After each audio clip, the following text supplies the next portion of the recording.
Assalamualaikum warahmatullahi wabarakatuh. Hormat kami kepada Bapak Mutakin STMCS selaku dosen pembimbing manajemen bisnis startup Islam. Kami dari kelompok 7 ingin mempresentasikan hasil diskusi kami yang bertemakan tentang parting words.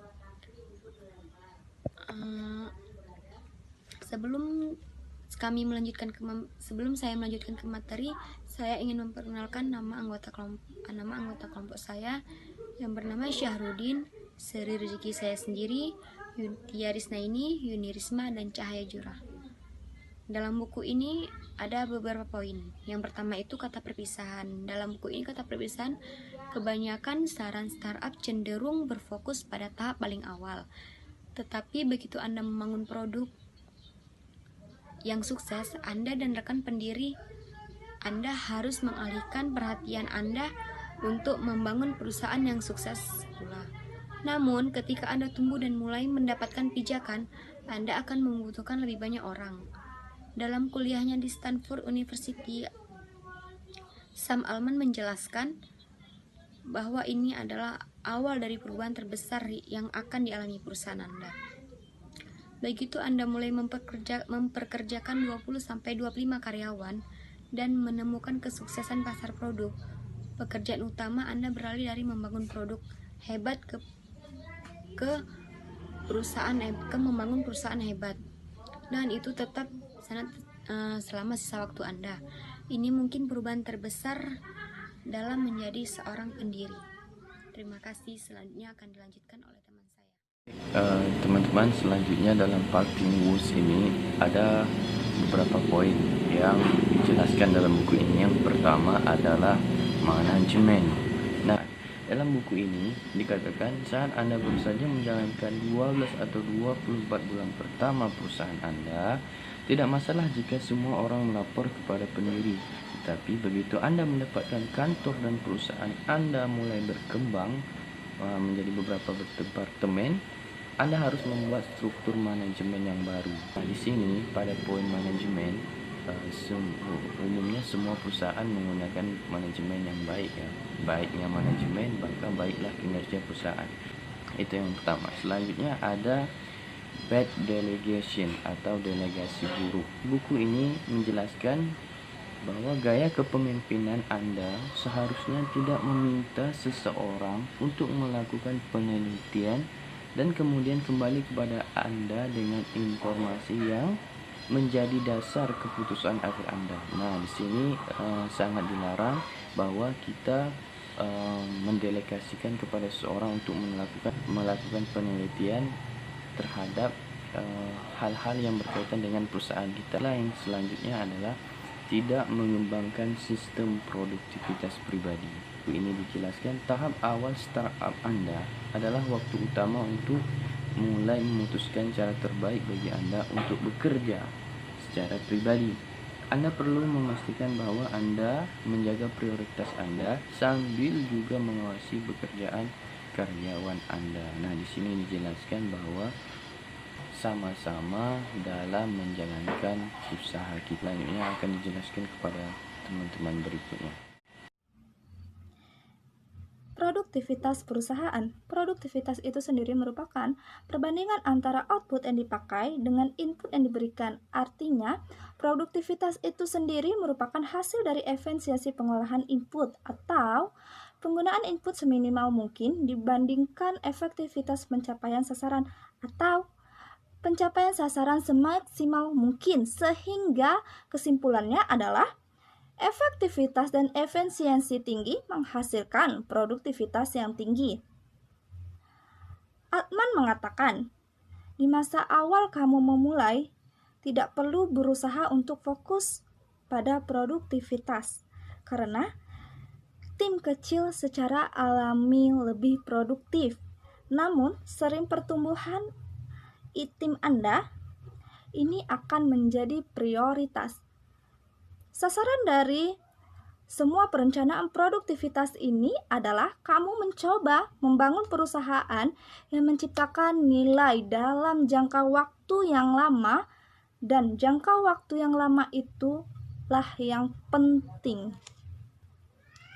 Selanjutnya, pemasaran dan hubungan pribadi.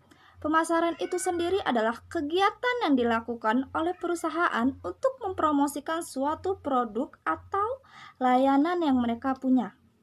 Jadi, meskipun media seharusnya tidak menjadi salah satu prioritas utama Anda sebagai pendiri tahap awal saat Anda mulai tumbuh, media seharusnya mulai menjadi suatu yang Anda upayakan. Hal pertama yang harus dilakukan adalah memutuskan pesan utama kamu sendiri. Seperti nilai-nilai perusahaan, Anda ingin memiliki kendali saat hal ini sehingga perusahaan Anda dibicarakan dengan cara yang Anda inginkan. Selanjutnya, sumber daya manusia. SDM ini salah satu faktor yang penting bahkan tidak dapat dilepas dari sebuah organisasi, instansi, atau perusahaan. SDM juga merupakan fungsi yang menentukan perkembangan perusahaan. Tips terbaik dalam mempertahankan perusahaan itu yaitu meningkatkan kualitas sumber daya manusianya. Ini juga merupakan cara yang baik untuk memantau kejenuhan. Kehabisan tenaga tidak baik bagi karyawan atau perusahaan Anda. Menyarankan mempekerjakan perekrutan yang sebenarnya, karena pada saat akan berkembang begitu cepat, perekrutan dapat menghabiskan banyak waktu kita sendiri yang dapat dihabiskan untuk membangun bisnis. Di sini dan saya ingin menjelaskan hukum keuangan dan akuntansi. Di sini hukum yaitu kumpulan peraturan yang mengatur tingkah laku manusia dan terdapat sanksi bagi para pelanggarnya.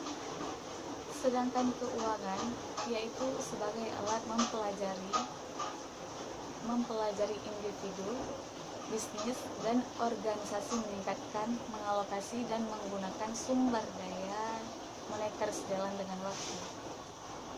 Dan akuntansi yaitu proses yang diawali dengan mencatat, mengolah, dan mengelompokkan, menyajikan data, serta mencatat transaksi yang berhubungan dengan keuangan. Selama semua dokumen kita dapat dengan aman disortir dan disimpan dan kita aturlah. Di sini ada dua hal yang penting dalam dokumen. Yang pertama yaitu saham. Saham ialah salah satu instrumen pasar keuangan yang populer. Menurut Alman mengatakan sebagai besar pendirinya tidak ingin menjual saham perusahaan bernilai miliaran dolar. Kita benar-benar dapat mengaturnya dengan aman setelah hal-hal mulai berjalan di putaran pembayaran berikutnya. Dan kemudian kita dapat menjualnya 2, 3, sampai 4 tahun ke depan. Dan yang kedua itu paten. Menurut Alman mengatakan di Amerika Serikat kita memiliki waktu 12 bulan setelah kita mengumumkan sesuatu untuk mendapatkan hak patennya. Jadi 11 bulan setelah kita membicarakan secara terbuka tentang ide kita, dapatkan paten sementara yang pada dasarnya akan memulai proses. Dan di sini saya akan membahas masalah perencanaan dan analisis keuangan. Di sini Alman juga mengatakan ialah saat yang tepat untuk memulai perencanaan dan analisis keuangan kita adalah perekrutan yang biasanya dipikirkan orang terlalu lambat dalam permintaan. Di sini kita hampir pasti mendapatkan hasil yang lebih baik jika kita mempekerjakan penggalangan dana. Baik, sekarang penyusunan pajak. Hal ini penting bagi kestabilan dana perusahaan dan menjadi tolak ukur dalam pemasaran. Alman mengatakan hal ini dapat menempatkan Anda pada level yang sama dengan pesaing Anda yang kemungkinan besar melakukan hal yang sama. Kesehatan mental. Alman mengatakan bahwa jika ingin menjaga pikiran tetap jernih, Anda harus ingat untuk berlibur.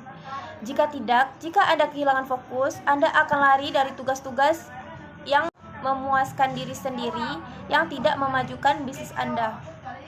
Poin yang terakhir, the takeaway. Perencanaan tidak berhenti. begitu Anda dalam perjalanan ke kantor baru yang megah dan mempekerjakan orang-orang terkenal untuk bergabung dengan tim Anda. Faktanya, saat itulah taruhan perencanaan menjadi lebih tinggi. Dalam jangka panjang, melakukan transisi untuk benar-benar membangun bisnis Anda akan menjadi lebih penting daripada peluncuran awal Anda. Itulah beberapa poin dalam bagian parting news ini. Mudah-mudahan ini bermanfaat bagi kita semua yang nantinya kelak akan membangun suatu usaha. Terima kasih kami ucapkan atas segala perhatian dan mohon maaf atas segala kesalahan. Kami akhiri dengan subhanallah bihamdika asyhadu an la ilaha illa anta astaghfiruka wa atubu ilaik. Assalamualaikum warahmatullahi wabarakatuh.